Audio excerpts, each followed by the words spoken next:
کہ ایک گوشت کی لسٹ جو ہے وہ انہوں نے فریم پہ لگائی ہوئی ہے، وہ جو ان کا شوکیس ہوتا ہے جس میں گوشت رکھا ہوتا ہے، اس میں کمشنر کراچی کی طرف سے اگر ہم بیف کی بات کریں تو 750 روپے اور 950 روپے اس طرح سے کوئی قیمت لکھی ہوئی ہوتی ہے، یعنی ہڈی والا اور بغیر ہڈی والا، اور اسی کے نیچے بڑا جو ہے وہ 1650 روپے کلو کے حساب سے وہ گوشت بک رہا ہوتا ہے۔ کیا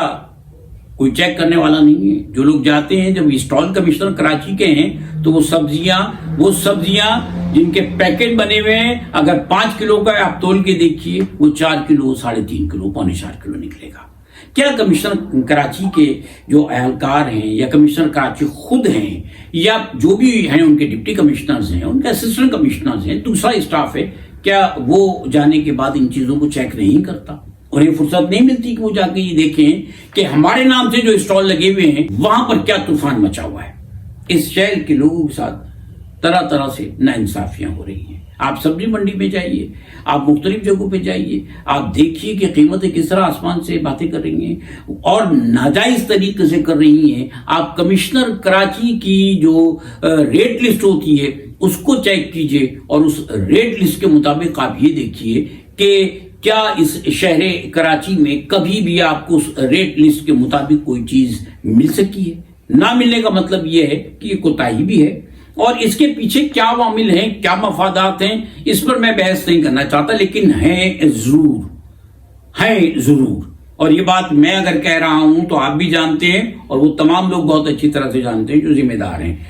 ان عوامل کی وجہ سے چند لوگوں کو کچھ فائدہ ضرور ہو جاتا ہے، لیکن اس کے بعد اس شہر کراچی کی جو کروڑوں کی آبادی ہے اس کو کیا نقصان ہوتا ہے یہ بھی آپ ذہن میں رکھیے۔ دیکھیں،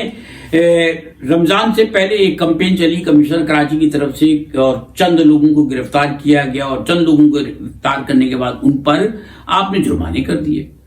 آپ کسی ایسے شخص پر جو 1 لاکھ روپیہ بےمانی کر کے روزانہ کا کما رہا ہے اس پہ 10,000 20,000 25,000 کا جرمانہ کر دیں گے، وہ کہے گا ٹھیک ہے 4 دن بعد دوبارہ آئیں گے پھر میں 25,000 دے دوں گا۔ تو اس طرح کے جرمانوں کا کیا کوئی رزلٹ نکلا؟ آپ نے نمائشی طور پر فائلوں کے پیٹ بھرنے کے لیے آپ نے کچھ جرمانے کیے تھے، لیکن کیا اس رمضان میں فروٹ، سبزی، گوشت، دودھ، دوسری چیزیں جو بھی گروسریز کی ہیں کیا سستی ہوئی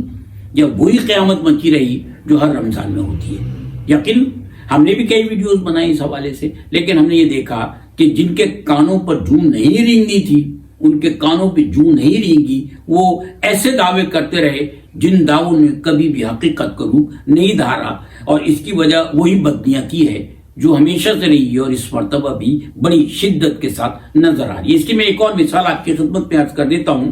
کہ اب سے کچھ عرصے پہلے کمشنر کراچی کی ہدایت پر کراچی کے مختلف اضلاع سے 127 دودھ کے نمونے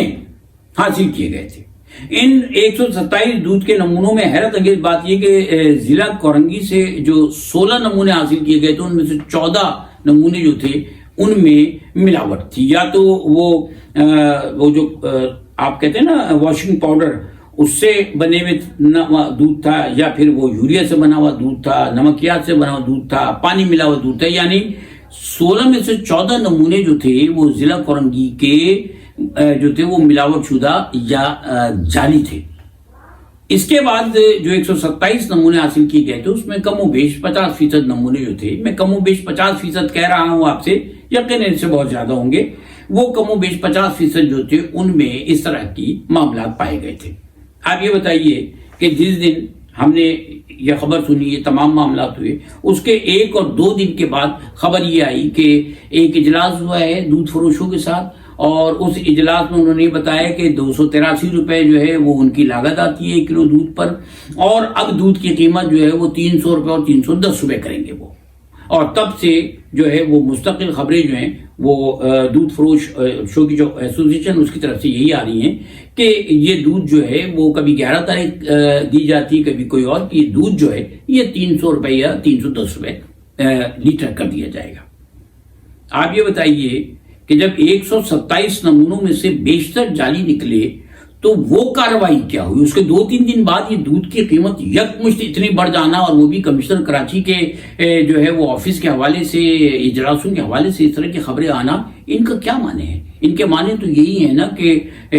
اس سب کے پیچھے کچھ نہ کچھ بہت زیادہ رانگ ہے۔ ان لوگوں کے خلاف کیا کارروائی ہوئی جو 127 نمونے حاصل کیے گئے تھے، اور پورے کراچی میں صرف 127 نمونے کیوں حاصل کیے گئے؟ ڈپٹی کمشنرز نے،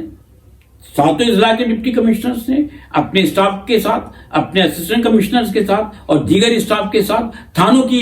سطحوں پر کیوں مختلف جگہوں سے دودھ کے نمونے نہیں منگوائے، اور ان نمونوں کو باقاعدہ تصدیق کے ساتھ کہ کون سا نمونہ کہاں سے آیا ہے کیوں نہیں منگوایا گیا، اور اس طرح ہزاروں لاکھوں جگہوں سے دودھ کے نمونے منگوا کر ان کے خلاف کارروائیاں کیوں نہیں کی گئی؟ جب اجلاس ہوا تو اس اجلاس میں اس طرح کی شیورٹی کیوں نہیں لی گئی کہ آپ ہمیشہ سے جب یہ کہتے ہیں کہ دودھ کی قیمت بڑھا دی جائے گی، لاگت یہ آ رہی ہے اور فلانا ہو رہا ہے فلانا ہو رہا ہے، تو آپ جو ہے وہ خالص دودھ فراہم کرنے کی ذمہ داری بھی لیں۔ اگر آپ خالص دودھ فراہم نہیں کریں گے تو پھر، کیونکہ وہی تمام ایسوسیشن کے ووٹرز ہیں جن کے پاس سے جعلی نمونے بھی برآمد ہو رہے ہیں، تو اس شہر میں دودھ کی قیمت بڑھانے کے لیے جب آپ پر دباؤ پڑتا ہے تو آپ کی انتظامی ذمہ داریاں کہاں چلی جاتی ہیں؟ اور آپ نے ان 127 نمونوں کو حاصل کرنے کے بعد قانونی کارروائی کیا کی، وہ آج تک عوام کے سامنے کیوں نہیں آئی؟ اس کے بعد اس کو آگے کیسے بڑھایا گیا؟ کراچی میں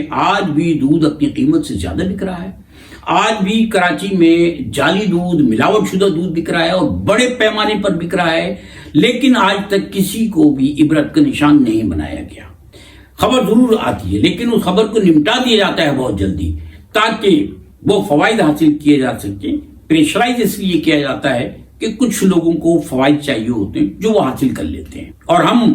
اس غلط فہمی کا شکار ہو جاتے ہیں کہ عوام کو فائدہ دینے کے لیے کوئی کام ہو رہا ہے۔ بہرحال جی، میرے پاس اور بھی بہت ساری چیزیں ہیں جن کو میں فی الوقت ویڈیو طویل ہو جائے گی ڈسکس نہیں کرنا چاہتا، لیکن یہ طے شدہ بات ہے کہ اس شہر کراچی میں جو مہنگائی ہے اس کی ایک بڑی ذمہ داری ان لوگوں پر عائد ہوتی ہے جو ریٹ لسٹیں نکالتے ہیں لیکن ان پر امپلیمنٹیشن نہیں کراتے،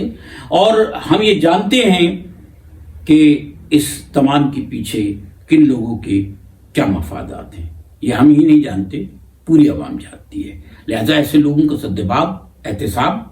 اور ان کے لیے سزا ہونی چاہیے جو ذمہ دار بھی ہیں اور فائدہ حاصل کرنے والے بھی ہیں۔